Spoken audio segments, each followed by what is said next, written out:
दिल्ली के सीएम अरविंद केजरीवाल की corona testing की रिपोर्ट नेगेटिव आई है। अरविंद केजरीवाल को कोरोना नहीं हुआ है। दरअसल खबर आई थी कि अरविंद केजरीवाल की तबीयत खराब है और उनको कोरोना वायरस के लक्षण हैं। कल सुबह मुख्यमंत्री अरविंद केजरीवाल ने टेस्टिंग के लिए अपना सैंपल दिया था और सुबह दिए गए सैंपल को जांच के लिए भेज दिया गया था। इसकी कल शाम को ही रिपोर्ट आई और साफ हो गया कि अरविंद केजरीवाल कोरोना वायरस से संक्रमित नहीं हैं। बता दें, मुख्यमंत्री खुद को पहले से ही सभी सरकारी कार्यक्रम और बैठकों से अलग कर चुके थे। बीजेपी नेता ज्योतिरादित्य सिंधिया और उनकी मां कोरोना संक्रमित पाए गए हैं। दोनों को इलाज के लिए दिल्ली के साकेत स्थित मैक्स हॉस्पिटल में भर्ती कराया गया है। ज्योतिरादित्य सिंधिया के करीबी लोगों ने बताया कि गले में खराश और बुखार की चपेट में वो और उनकी मां आ गए हैं, जिसके बाद सोमवार को ही साकेत स्थित अस्पताल में डॉक्टरों के कहने पर ज्योतिरादित्य सिंधिया और उनकी मां को भर्ती कराया गया। दूसरे दिन उनके स्वास्थ्य में सुधार हुआ। मध्य प्रदेश के मुख्यमंत्री शिवराज सिंह चौहान ने ट्वीट कर सिंधिया और उनकी माताजी के जल्द स्वस्थ होने की कामना की है।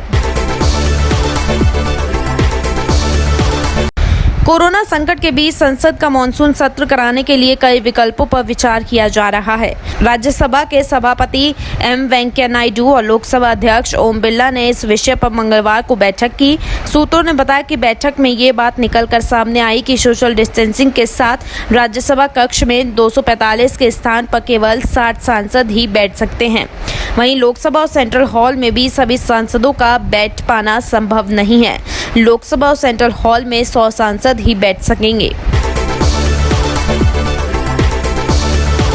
अनलॉक 1 के बाद पहली बार ग्रुप ऑफ मिनिस्टर्स की बैठक हुई। बैठक में स्वास्थ्य मंत्री डॉक्टर हर्षवर्धन, विदेश मामलों के मंत्री एस जयशंकर, नागरिक उड्डयन मंत्री हरदीप पुरी, केंद्रीय गृह राज्य मंत्री नित्यानंद राय, केमिकल, फर्टिलाइजर और खजाना एवं पोत मंत्री मनसुख मंडाविया, स्वास्थ्य राज्य मंत्री अश्विनी चौबे और chief of defence staff Bipin Rawat शामिल हुए। ये बैठक वीडियो कॉन्फ्रेंसिंग के जरिए हुई।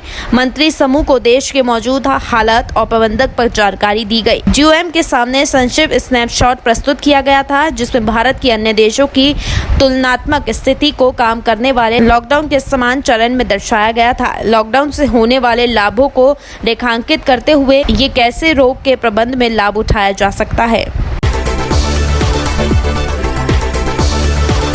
पूर्वी लद्दाख में भारत और चीन की सेनाएं धीरे धीरे पीछे हट रही हैं। इसे वास्तविक नियंत्रण रेखा पर घटते तनाव का एक संकेत माना जा रहा है। पूर्वी लद्दाख के कई इलाकों में दोनों देशों की सेनाएं पूर्व की स्थिति में लौट रही हैं।